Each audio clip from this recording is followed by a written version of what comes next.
Evening, everyone. Thought that I would quickly jump online and share with all of you some of the news that we shared this afternoon around the next steps in our alert level framework. So just before I launch in and to give everyone a bit of context from where I am now, which is clearly not the office, but instead the lounge at Premier House. I'm actually sitting in, technically, part of Neve's fort. All of the, as is the case with basically every house across New Zealand right now, I think our furniture is all being turned into basically Neve's playthings. So I'm sitting on the back of the fort right now, but here to give you a quick rundown of the alert level update that we shared today.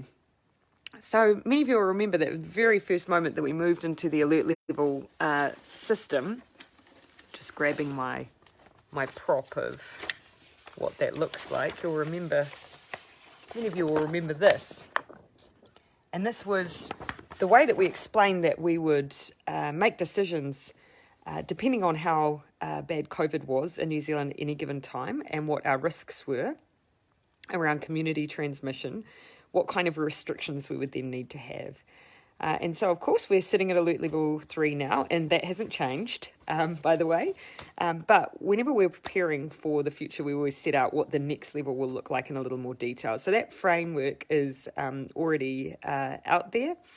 But, of course, we set that framework, a month ago. So we always like to make sure that before we move down or move to the next stage, that we share a little more detail. So just really the important top line messages are that basically people can reopen and return to work with only really a handful of things that aren't really able to operate as they usually would at level 2. So if you're a hairdresser, and I see a couple of people jumping up on there to say that that's the area that they work in. If you're a hairdresser and a beautician at level 2, you can reopen.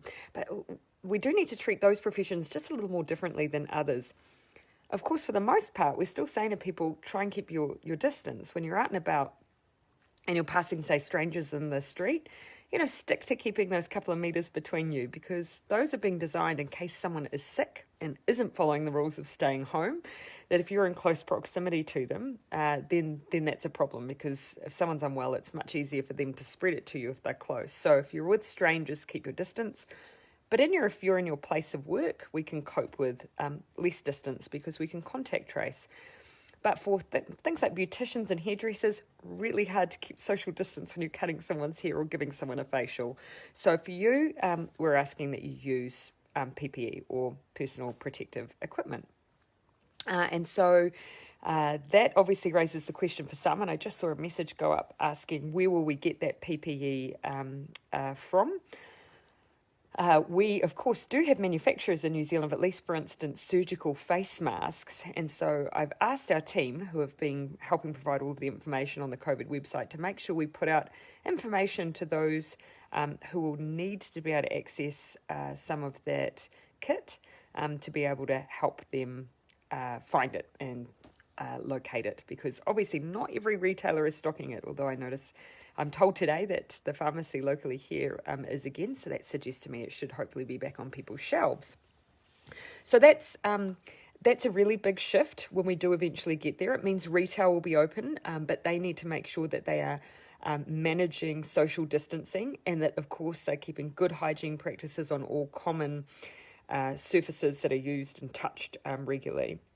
Lots of questions, of course, about how we would treat things like hospitality and cafes and restaurants. Well, for all of that sector, at level 2, the framework sets out that they can open, but there are certain principles that they need to apply. I call them the 3 S's because it's nice and easy to remember. Firstly, when you go to a restaurant, a bar, a cafe, everyone has to be seated. Basically, you can only let in as many customers as you have seats. Now, the reason for that is we still need to socially distance people. And if you have pubs and clubs where people are rammed in together, where they're all standing, where they're all intermingling, it becomes really hard to enforce social distancing. So that's the first, seated. The second is space. People need to be socially distanced. And so that's the second principle. And the third is you need to have a single server who's serving you at tables so that you're not going up to bars or counters and intermingling again with other people. That way we can keep a record of who's in the space as well and who they may have been in close contact with. I just saw someone asking some questions about accessing things like heaters and blankets and things.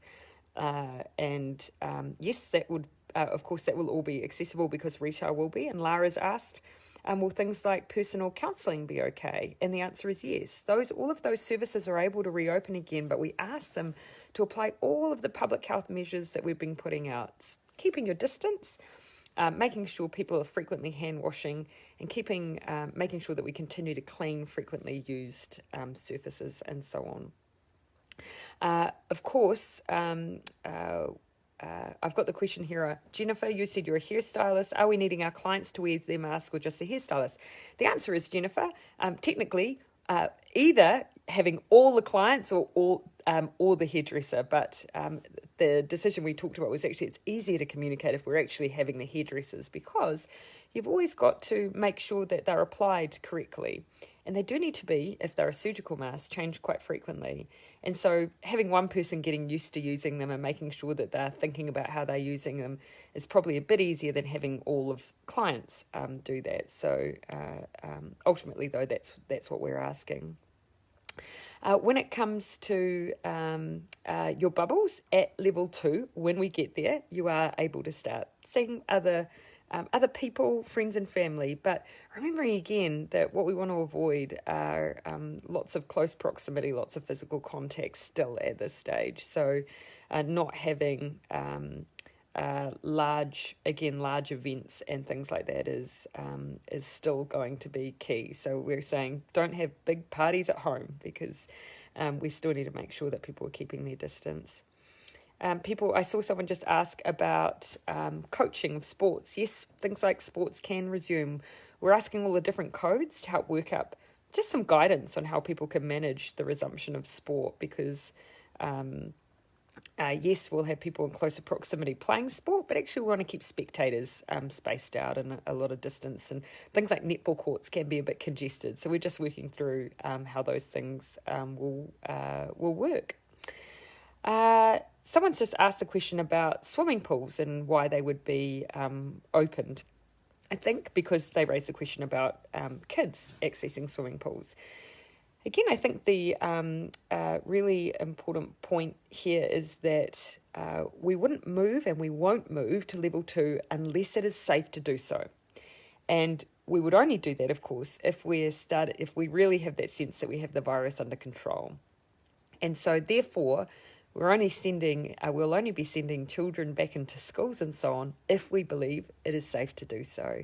And you will have seen that at the moment we have very low and sometimes no cases on a daily basis. And so we haven't made the decision yet, but we will only make that decision if we believe it's safe. And that includes for children, and that includes for workplaces, and that includes for public places like, for instance, things like pools. Marcel, I think it is. Again, none of those decisions have been made yet. They are still to come. So I hope that's covering off some of the questions that you have, but I see a lot that are individual about different workplaces. Basically, the really things are, again, as I say, able to open, but we just ask people to behave differently, to be vigilant, to play it safe and create a new normal where they're constantly building in hand hygiene and distancing and so on. The things where you won't see operating as per normal are, big conferences, big events, big mass gatherings that you might be used to. At level 2, there's still a cap on how many people can be together, and so that will be different. And also, I just saw someone who asked the question, what about physical contact when we see people? Again, we're asking people for that social distance, and so it will be some time before I think you'll see people freely hugging everyone they see or shaking hands with everyone they meet. Yes, you'll want to give your close family and friends who you haven't seen a bit of contact, but more broadly, just make sure that you're not going back to your workplace and hugging and shaking everyone's hands. It unfortunately undermines everything we're trying to do. Kylie, I see that you say that you're a lash artist. Yes, we count you amongst those who are in those services like beauty therapy, hairdressing and so on that will be able to open. But again, those who are in close proximity, who can't keep physical distance to their clients, who are really dealing right up and personal like a lash artist, we will be asking you to use personal protective equipment. We'll be putting some guidelines out about that just to support you in that as well. Victoria, you ask about people who are immune compromised, and again, that also comes to things like those who might be a bit older. And there, we're just saying, actually, again, when you go out, play it safe. So trying to make sure you keep that physical distancing and really look after yourselves as well. Someone's just asked about malls and shopping centres. Yes, we're asking them to apply the same principles that you've seen supermarkets use. So making sure they don't have so many people in the venues that they can't keep space, and practicing all of the hygiene, cleaning those surfaces that are commonly used by people and so on, just in the same way you would have seen supermarkets doing that. Some people are asking questions. Ray, you've asked about the pay cut for ministers. We've already signalled that will be a 6-month period. We're having to draft, of course, the legislation to make it enforced, but it will be for 6 months. So whenever it comes into force, it will then run from there, regardless of when that law comes in. Sharon, you ask about church services and gatherings. They'll be capped at how large they can be. So it will depend on the size of the church. They can't be any larger than 100 and they need to have social distancing. So if it's a church that maximum can only ever usually hold 80, if everyone's crammed into a pew, they might have a smaller capacity because they do have to space people out. I see a couple of questions about tattoo studios. Yes, they also can reopen, but again, people who are in close proximity, just in the same way as I've said for beauty salons and hairdressers, tattoo parlours will need to use appropriate PPE, but actually, in many cases, you often already do, so that won't be new to you. Vicky, you ask about fishing on boats, recreation. Yes. That will be able to be used at level 2 as well. Someone asked whether or not, on behalf of their dog, whether they can run off a leash. Well, it depends on whether it's a dog park or not. So I hope that's answering some of your questions. I see a range that are about education. Look, we're really careful to put really specific guidance out on that. So do jump on the COVID-19 website or the Ministry of Education to see some of those updates. I do see a question about the borders, just to be really clear that those remain closed except to Kiwis coming back, and for the time being, they do still need to quarantine.